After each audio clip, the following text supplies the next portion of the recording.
একদিকে ইরানে হামলা, অন্যদিকে কিউবাকে শান্তিপূর্ণভাবে দখল নেওয়ার বিস্ফোরক বক্তব্য দিয়েছেন মার্কিন প্রেসিডেন্ট ডোনাল্ড ট্রাম্প। কারণ তার এবার চোখ পড়েছে এই ক্যারিবীয় দ্বীপরাষ্ট্রের দিকে। হোয়াইট হাউসে সাংবাদিকদের সঙ্গে কথা বলতে গিয়ে ট্রাম্প দাবি করেন, কিউবা এখন চরম অর্থনৈতিক বিপর্যয়ে নিমজ্জিত। তার ভাষায়, দেশটির হাতে নেই অর্থ, তেল, এমনকি খাদ্য। রাষ্ট্রটি একরকম ভেঙে পড়ার পথে। এই অবস্থায় কিউবা সরকার যুক্তরাষ্ট্রের সঙ্গে যোগাযোগ করেছে বলেও দাবি করেন তিনি।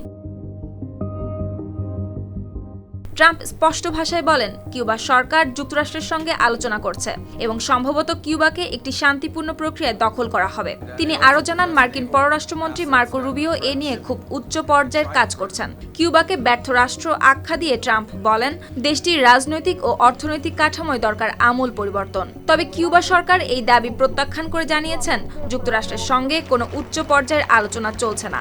যদিও সাবেক প্রেসিডেন্ট রাউল কাস্ট্রোর পরিবারের সদস্যদের সঙ্গে অনানুষ্ঠানিক যোগাযোগের খবরও পুরোপুরি অস্বীকার করা হয়নি। চলতি মাসে সংবাদ মাধ্যম এক্সিওস এক প্রতিবেদনে জানায়, মার্কো রুবিও কিউবার সাবেক নেতার নাতির সঙ্গে গোপন বৈঠক করেছেন। গত বৃহস্পতিবার মিয়ামি হেরাল্ড জানায়, রুবিওর ঘনিষ্ঠ মার্কিন কর্মকর্তারা সেন্ট কিটস অ্যান্ড নেভিসে অনুষ্ঠিত ক্যারিবীয় সম্প্রদায়ের এক আঞ্চলিক সম্মেলনের ফাঁকে ওই নাতির সঙ্গে আবারও সাক্ষাৎ করেছেন। এতে পরিস্থিতি হয়ে উঠেছে আরও জটিল।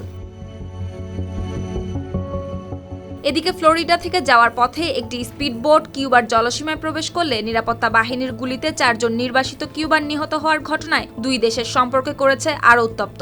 কিউবার দাবি, আরোহীরাই আগে গুলি চালায়। আর রুবিও স্পষ্ট ভাষায় বলেন, এটি মার্কিন সরকারের কোনো অনুমোদিত অভিযান ছিল না। তেল সরবরাহে কড়াকড়ি, আঞ্চলিক উত্তেজনা এবং রাজনৈতিক চাপের মধ্যে ট্রাম্পের এই শান্তিপূর্ণ দখল মন্তব্য আন্তর্জাতিক অঙ্গনে তীব্র প্রতিক্রিয়া তৈরি করেছে। শুক্তি রায়, RTV।